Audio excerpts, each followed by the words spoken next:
Hello everyone, this is Bindeshwari वारे। सो आज का हमारा टॉपिक है क्रॉप मैनेजमेंट इन एवरेंट वेदर।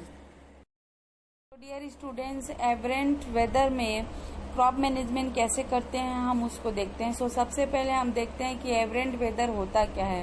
किसी भी सीजन में जैसा वेदर एक्सपेक्ट रहता है उससे अलग हटकर अनफेवरेबल वेदर को एवरेंट वेदर कहते हैं। मुख्य रूप से जहाँ पर रेनफेड एग्रीकल्चर होता है वहाँ पर एवरेंट वेदर ही होता है।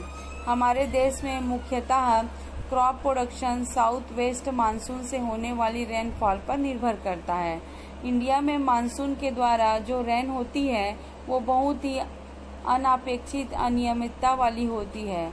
मुख्यतः रेनफॉल में 3 प्रकार की एवरिएशन देखे जाती है जो कि निम्नलिखित है। फर्स्ट होता है या तो जल्दी स्टार्ट होता है मानसून या तो लेट से स्टार्ट होता है मानसून। एंड सेकेंड, सीजन के बीच में लंबे अंतराल का ब्रेक, इसी समय में ही ड्राई लैंड क्रॉप उगाए जाते हैं। एंड थर्ड होता है बारिश अपने तय समय से पहले बंद हो जाता है या तय समय से बाद तक होते रहता है। अब हम देखते हैं कंटीजेंसी क्रॉप प्लानिंग। खराब, अनफेवरेबल, अनएक्सपेक्टेड वेदर कंडीशन की वजह से क्रॉप में जो भी नुकसान होता है, चाहे वो सीड सोइंग के टाइम हो या बाद में हो, उस नुकसान को अच्छी प्लानिंग के जरिए कम करने की प्रक्रिया को कंटीजेंसी क्रॉप प्लानिंग कहते हैं। तो dear students, contingency crop planning करने के लिए crop varieties, cropping system etcetera की प्रैक्टिसेस की जाती है। किसी भी एरिया में कंटीजेंसी प्लानिंग करने के लिए वहाँ के रेनफॉल डाटा का गहन अध्ययन करना पड़ता है।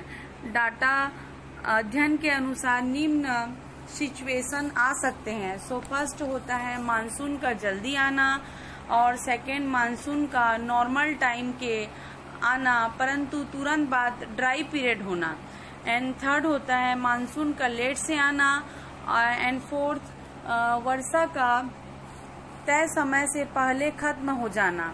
एंड फिफ्थ, मानसून का अपने तय समय से अधिक समय तक रहना। अब हम देखते हैं क्रॉप मैनेजमेंट टेक्निक्स के कुछ एग्जाम्पल्स को। जैसे कि मानसून जब अपने तय समय से लेट में आता है तो क्या करते हैं हम। फर्स्ट, ट्रांसप्लांटिंग करके, अगर मानसून लेट में आता है तो इससे श्योर है कि लेट से मानसून आने के प्रभाव को कम किया जा सकता है ट्रांसप्लांटिंग के जरिए। एंड सेकेंड, अल्टरनेट क्रॉप्स या वैरायटीज लगाना। कुछ क्रॉप वैरायटीज ऐसे होती हैं जिन्हें सीजन में लेट से सोइंग करने पर भी अच्छी तरीके से हो जाती हैं। जैसे कि ग्राउंडनट के स्थान पर सनफ्लावर को ग्रो कर सकते हैं, क्योंकि सनफ्लावर का जो ड्यूरेशन होता है वो कम ड्यूरेशन की क्रॉप होती है। एंड सेकेंड देखते हैं mid season dry spell during crop periods. किसी भी क्रॉप के सीड की सोइंग करने के बाद सीजन में 3 to 6 वीक का सूखा या बारिश का अपने समय से खत्म होने की परेशानी हो सकती है। इससे बचने के लिए निम्न उपाय किए जा सकते हैं। पहला उपाय होता है रेटूनिंग। प्लांट्स के लीफी एरिया को कम करते हैं या फिर प्लांट पॉपुलेशन को कम कर दिया जाता है थीनिंग के जरिए से। जैसे कि इससे सॉइल का कम से कम यूज होता है। एग्जाम्पल के तौर पर हम देखते हैं कि सोरगम एंड पर्ल मिलेट में रेटूनिंग की जाती है। ग्राउंडनट, पिजन पी और कस्टर्ड में सूखे के बाद 2% यूरिया स्प्रे किया जाता है।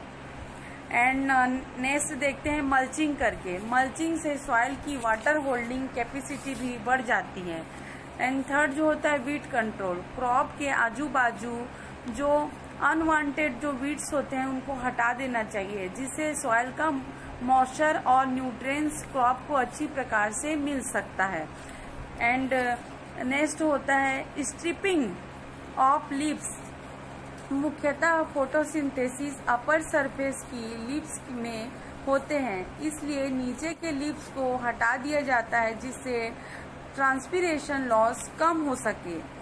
एंड नेक्स्ट, वाटर हार्वेस्टिंग के जरिए मॉइस्चर स्ट्रेस के समय क्रॉप के लाइफ को बचाने के लिए वाटर हार्वेस्टिंग एक महत्वपूर्ण टूल्स होता है। एंड नेक्स्ट करेंगे हम इंटर क्रॉपिंग